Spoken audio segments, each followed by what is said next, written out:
قل هل يستوي الذين يعلمون والذين لا يعلمون إنما يتذكر أولو الألباب.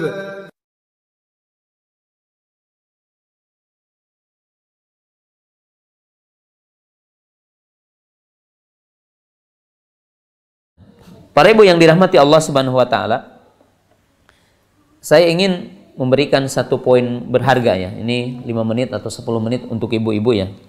Ya. Ada nasihat yang sangat berharga ya untuk ummahat ya. Ada 5 hal yang saya ingin sampaikan. Pertama, ini dalam dunia pendidikan itu ya. Sesuatu yang harus dicatat yang pertama bahwa hiya mudarasatul ula. Yang pertama, ibu adalah guru pertama. Maka oleh sebab itu, para ibu yang dirahmati Allah Ta'ala, para ibu harus lebih tahu dunia pendidikan ketimbang suaminya. Karena ibu itu adalah guru pertama. Gitu. Ya. Jadi ini catatan penting. Dan sejarah membuktikan bahwa orang-orang yang sukses menjadi ulama-ulama besar dan menjadi pemimpin-pemimpin umat itu sejarahnya banyaknya yatim dan berada dalam tangan seorang ibu yang sukses ya. Maka adalah istilah kata para ulama, dalam setiap kesuksesan di bawah tabir kesuksesan seorang wanita gitu. Jadi seorang ibu. Nah, maka kami ya di Sunnah di Tasikmalaya untuk SD dan TK ya, karena untuk SMP dan SMA memang agak sulit karena peserta didiknya ada dari seluruh pelosok Indonesia ya, dari Sabang sampai Merauke. Maka kami mengadakan satu training tiap minggu ataupun tiap bulan ataupun per semester, itu yang dinamakan SOS, Sekolah Orang Tua Santri ya. Jadi ibu-ibu itu ada pembelajaran untuk belajar ya. Itu poin yang pertama. Yang kedua, al-baitu madrasatul ula. Yang kedua, bahwa rumah adalah lembaga pendidikan pertama. Jadi para ibu itu mesti mampu mendesain rumah itu sebagai lembaga pendidikan ya. Jadi sebagai tempat pendidikan. Ini sangat penting sekali untuk dipahami ya. Jadi untuk untuk dipahami dalam dunia pendidikannya. Kalau kita ingin sukses seperti di sini bikin sekolah, jadi kalau rumah dan orang tuanya itu tidak punya perhatian dalam dunia pendidikan, itu tidak mungkin. Maka kalau ada orang tua datang ke saya, Ustadz, titip anak saya biasanya menolak, nggak mau gitu. Saya dititipin anak ibu. Soalnya banyak kasus ya. Ada orang tua yang tidak pernah menjenguk anaknya. Bahkan tidak pernah bayar SPP apapun. Ketika dikonfirmasi sama keuangan, jawabnya apa? Dulu udah titip sama Pak Ustadz katanya. Kan ini repot Bu. Iya. Jadi ibu robah kata-katanya ya. Ustadz tolong bantu didik anak saya. Gitu. Karena yang berperan utama mendidik adalah seorang ibu dan bapaknya. Itu poin sangat penting. Kemudian kedua di sini kata-kata begini. Ya. Ibu-ibu sering tanya atau bahkan antum ya, kalau datang ke pesantren ngeluh, kenapa Ustadz ya anak-anak ini kalau di sini rapi gitu ya, sholat berjamaah tepat waktu, kemudian selalu belajar tahfidz ini. Ya. Kok di rumah susah? Saya katakan begini, ada 2 jawaban. Yang pertama, kalau anak ibu tidak belajar ketika istirahat, memang haknya dia. Ibu jangan maksa-maksa mesti udah di pesantren tiap hari belajar, di sini dipaksa harus sama di sana. Jadi ibu harus lapang dada ya di situ. Berikan kesempatan anak untuk istirahat. Tapi kalau pertanyaan yang kedua, pertanyaan apa? Kenapa? Karena ibu dengan bapak di rumah tidak punya SOP. Jadi tidak pernah punya pijakan itu. Di rumah ini pijakannya apa gitu. Maka ibu harus mempelajari di rumah punya pijakan. Tidur jam berapa, ya, berkumpul jam berapa, makan jam berapa. Memang juga harus ada pijakannya. Di mana meletakkan sendal, di mana meletakkan tas, itu harus sejak awal anak itu apa? Anak itu tahu. Maka ini yang dinamakan pembelajaran di rumah. Coba aja ibu-ibu ya, kalau pergi rekreasi ke Turki kemana gitu mampir, yang dibeli apa? Yang dibelikan pernak-pernik ya. Pernah nggak buku bestseller gitu dibawa ke rumah, kemudian ada maktabah ya? Sangat sedikit di rumah gitu ya. Orang-orang yang punya seperti itu.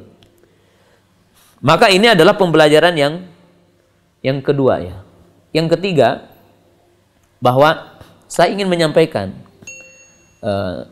pendidikan itu tidak punya ruang dan tempat dan tidak punya waktu. Ingat ya. Jadi ini catatan penting. Pendidikan itu tidak punya ruang, tempat, dan waktu. Belajar itu. Maka dalam istilah sekarang itu, satu kata-kata yang perlu dipahami oleh setiap orang belajar adalah waktu untuk belajar. Maka Nabi SAW mengajarkan pendidikan kepada anak itu tidak seperti hari ini. Ada ibu-ibu bilang, Ustadz, kalau saya udah menyekolahkan anak ke pesantren, apa saya udah lepas tanggung jawab? Ini kan udah salah gitu, pertanyaan seperti ini. Ya, seperti saya malam tadi katakan, ya, tidak demikian. Ya. Jadi tidak demikian. Saya berikan contoh, saya pernah melakukan studi banding pendidikan ini. Saya pernah ke Jepang, saya ke Malaysia, dan saya pernah ke Saudi. Di Saudi itu di Mekah, Madinah, 2 kota itu kami mempelajari sekolah-sekolah di Saudi sekitar 20 lembaga pendidikan. Jadi kita mendatangi tidak kurang dari 20 lembaga pendidikan. Dan Indonesia ketinggalannya, apalagi dengan Malaysia ya, ketinggalan sistem yang ada di Indonesia. Nah, satu ketika saya sengaja diajak sama doktor, itu adalah guru di Madinah, Jamiah Islamiyah, guru tarbiyah, artinya guru yang mengajarkan tentang metode pendidikan. Beliau mengajarkan kepada saya, beliau punya anaknya 6 waktu itu, ya. Kemudian anaknya masih kecil, dia tidak bawa istrinya, sengaja bawa anaknya saja. Kemudian saya diajak, saya di depan, ini dosen ini ngajarin saya bagaimana didik anak. Ternyata bapaknya itu mulai dari awal keluar rumah mengajari anaknya baca doa, ya. Bismillahi tawakkaltu la la haula wala quwata illa billah. Anaknya semuanya baca. Masuk apa? Masuk mobil, mengajarkan doa ya, doa safarnya di mobil. Ya. Kemudian ketika tidak bawa tidak dikasih jajan dalam arti bentuk uang, tapi bapaknya memilih salah seorang di antara yang anaknya yang ini. Dia dikasih amanah.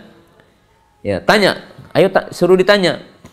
Saudara-saudaranya mau beli apa? Si fulan beli ini. Dia diberikan tanggung jawab ini.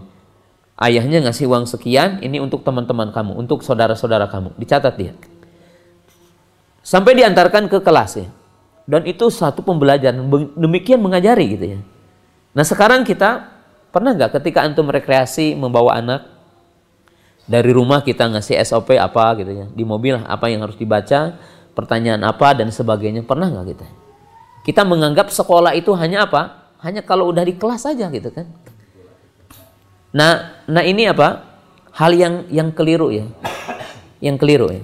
Dalam dunia pendidikan. Kemudian yang keempat yang saya ingin sampaikan, ada istilah kata ahli pendidikan ataupun kata motivator.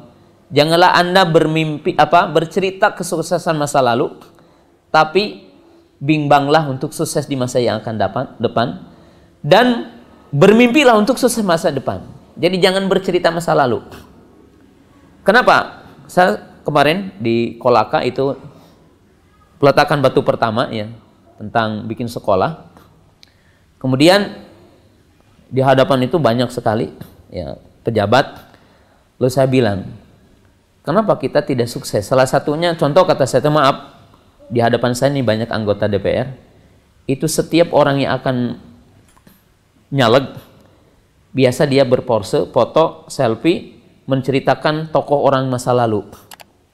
Saya katakan pantesan tidak connect dengan masa hari ini, karena dia bercerita masa lalu. Ya. Karena orang sukses masa dulu belum tentu sukses masa sekarang. Saya berikan contoh. Ketika ibu-ibu dulu melihat tukang tukang pos gitu ya, itu menganggap bahwa mereka itu seolah-olah malaikat gitu.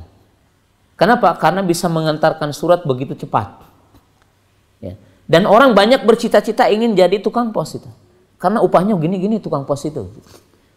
Tapi sekarang tukang pos udah tidak dipakai. Kenapa? Pakai email sekarang.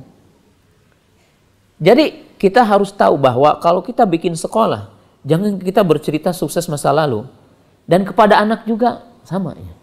Karena kalau antum itu sukses sekarang, karena di masanya gitu. Kalau anak kita akan hidup di masa yang berbeda, maka kita harus berikan bekal-bekal untuk sukses di masa yang akan yang akan datang. Nah, ini satu hal yang perlu dipahami oleh kita semua. Kemudian yang terakhir, saya ingin juga menyampaikan poin pentingnya. Sering ya, terutama mungkin di kalangan kita udah ngaji, kita itu menganggap anak itu seperti robot atau menganggap anak itu seperti tanah liat ya.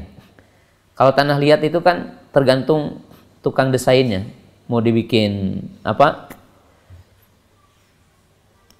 bukit celengan atau apa gitu ya, tergantung orang pinginnya apa ya. Nah, ini kalimat terakhir, tapi ini sangat penting ya. Sering ya mungkin para ibu atau para bapak memaksa anaknya untuk bisa ke Madinah gitu ya, memaksa anaknya bisa ke Libya gitu. Itu tidak salah, itu cita-cita itu sangat baik ya. Tapi terkadang kita tidak melihat kondisi yang sesungguhnya gitu ya, di dunia dan di lapangan. Pertama, ternyata anak kita itu punya keahlian lain gitu, yang dia inginkan. Yang kedua, kita tidak melihat kenyataan. Contoh, yang diterima di Madinah itu kan cuma 300 per tahunnya. Sedangkan yang daftar itu 15.000 atau lebih ya dari itu. Ke Libya juga 300-200 gitu ya. Jadi kita keliru ya dalam dunia nyata pendidikan, baik yang membuat sekolahnya ataupun orang tua. Nah, jadi dunia pendidikan ini mestinya apa? Mampu mengarahkan kemampuan anak gitu. Bukan mampu mendoktrin anak harus begini gitu. Nah, ini dunia pendidikan yang harus dikemas ya. Dalam dunia pendidikan abad ke-21 sebenarnya. Bukan dari dulu juga seperti itu ya. Cuma seperti itu ya. Kemudian saya berikan contoh ya. Maaf ya. Di Mahadiyah Sunnah itu ada beberapa ustadz yang mungkin dikatakan salah alamat itu. Ada guru akidah, gurunya itu keluaran dari Unibraw, Brawijaya, itu jurusan hukum itu. Jadi SH, sarjana hukum S1. Ada yang sekarang jadi mudir itu dari Unpad, sarjana perikanan. Jadi sarjana perikanan. Jadi apa? Jadi mudir. Ya. Jadi mudir. Memang itu salah alamat. Tapi rahasianya saya ingin sampaikan begini. Banyak orang belajar tapi tidak tahu apa yang akan terjadi setelah belajar. Maaf ya, ini juga perlu diluruskan ya. Ibu mendidik anak tidak tahu apa setelah belajar. Contohnya apa? Sekarang orang belajar ilmu hukum. Dia tidak tahu apa yang akan terjadi setelah itu. Apa dalam dunia hukum itu, terjadi riswah dan sebagainya. Ketika udah selesai, dia tidak berguna ilmunya. Kenapa? Karena dia tidak sanggup untuk ada di sana. Maka terkadang seperti itu. Bahkan mungkin, maaf ya, ada orang tua memaksa anaknya untuk jadi dokter. Tapi ternyata anaknya suka alergi gitu. Atau anaknya itu sangat penakut sekali gitu. Lihat darah, dia pingsan gitu. Akhirnya dia udah uang habis miliaran gitu, juta. Ternyata dia tidak jadi dokter gitu. Maka dunia pendidikan hari ini itu dalam dunia nyata. Jadi kalau anak itu ingin ke sipil ya diperlihatkan. Ini seperti ini nih, kamu mau nggak gitu. Kalau jadi ustadz itu jangan sampai pingin jadi ustadz gitu. Ternyata setelah pulang dari Madinah jadi ustadz gening miskin gitu. Maaf ya. Setelah jadi ustadz ini banyak tantangannya, nggak jadi, lebih baik saya menjadi buka travel aja. Maaf ya Bu, ini terjadi gitu. Kenapa? Karena setelah pulang dari Madinah atau pulang dari Libya melihat dunia dakwah ini seram gitu. Akhirnya dia tidak mampu untuk ke sana. Jadi Nah, artinya apa? Dunia pendidikan itu harus mampu memberikan skill ya, agar orang itu punya kemampuannya. Nah, artinya di sini saya ingin para ibu, para bapak itu menjadi bapak yang adil gitu ya. Demikian